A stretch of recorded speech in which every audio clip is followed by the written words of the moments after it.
শীত আসলে বাচ্চা কি বুড়ো সবারই ঠান্ডাজনিত সমস্যা হয়ে থাকে। কাশি তো খুবই সাধারণ একটি বিষয় শীতের সময়ের জন্যে।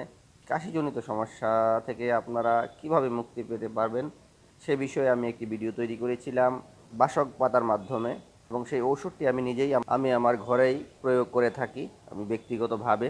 আসসালামু আলাইকুম রহমতুল্লাহি বারাকাতুহু। সম্মানিত সুধী দর্শকবৃন্দ, আশা করছি সবাই ভালো আছেন।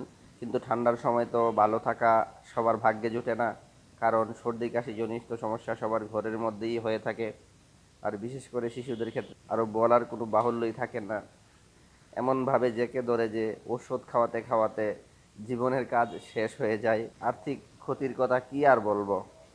তো এর ইতিপূর্বে আমি একটি ভিডিও আপলোড করেছিলাম কিভাবে আপনারা বাসক পাতার মাধ্যমে ওষুধ তৈরি করতে পারেন।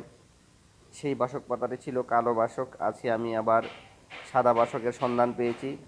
তো সেই জন্যে আমি আপনাদের সঙ্গে এই গাছটির পরিচয় করে দিচ্ছি। আপনারা স্ক্রিনে যেই গাছটি দেখতে পাচ্ছেন এই গাছটির নাম সাদা বাসক।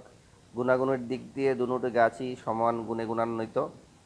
আপনারা যদি আপনাদের আশেপাশে এই বাসক পাতাটুকু পেয়ে থাকেন তাহলে আপনারা ওই ওষুধটিকে তৈরি করে ব্যবহার করতে পারবেন। আমি আই বাটনে লিঙ্ক দিয়ে দেবো এবং ডিসক্রিপশনে লিঙ্ক দিয়ে দেবো। আপনারা আপনারা ওই ভিডিওটি দেখে আপনারা ওষুধ তৈরি করে আপনাদের বাচ্চাকে এবং আপনারা নিজেও ব্যবহার করতে পারেন।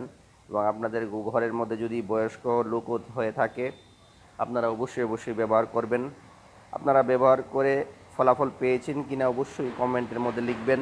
আপনারা যদি লিখেন আমার কাছে খুব ভালো লাগবে এবং অন্যরাও এর মাধ্যমে উৎসাহী হবে। কেননা বর্তমান সময়ে কাশির ঔষধ একটি অতি প্রয়োজনীয় ঔষধ, সবারই প্রতিদিন প্রয়োজন পড়ে থাকে। ঠান্ডা কাশির কারণে বাচ্চাদের জন্য ঔষধ প্রতিদিনই ঘরের মধ্যে রাখতে হয়, এটি একটি নিত্য প্রয়োজনীয় ওষুধ হয়ে গেছে। যদি আপনারা একটু বেশি পরিমাণে তৈরি করে আপনাদের ঘরের মধ্যে রেখে দেন আপনাদের বাচ্চাদেরকে এবং আপনারা নিজেও ব্যবহার করতে পারেন।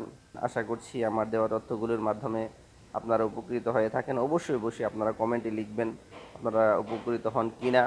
আমি অবশ্যই উপকৃত হয়েছি এবং আমি বেশিরভাগ ঔষধ আমি নিজে প্রয়োগ করি, তারপরে আপনাদেরকে বলার চেষ্টা করি। আমি গত 3 দিন আগে ওষুধটি তৈরি করেছি, আমি আমার ফ্যামিলিতে ব্যবহার করাই, আমি নিজেও ব্যবহার করি। তো যদি ভিডিওটি ভালো লাগে অবশ্যই লাইক করবেন, আর অবশ্যই আপনারা অন্যদেরকে শেয়ার করবেন আর ফলো করতে ভুলবেন না। আর ইউটিউবে দেখে থাকলে আপনারা অবশ্যই সাবস্ক্রাইব করে সাথে থাকবেন। আল্লাহ হাফেজ।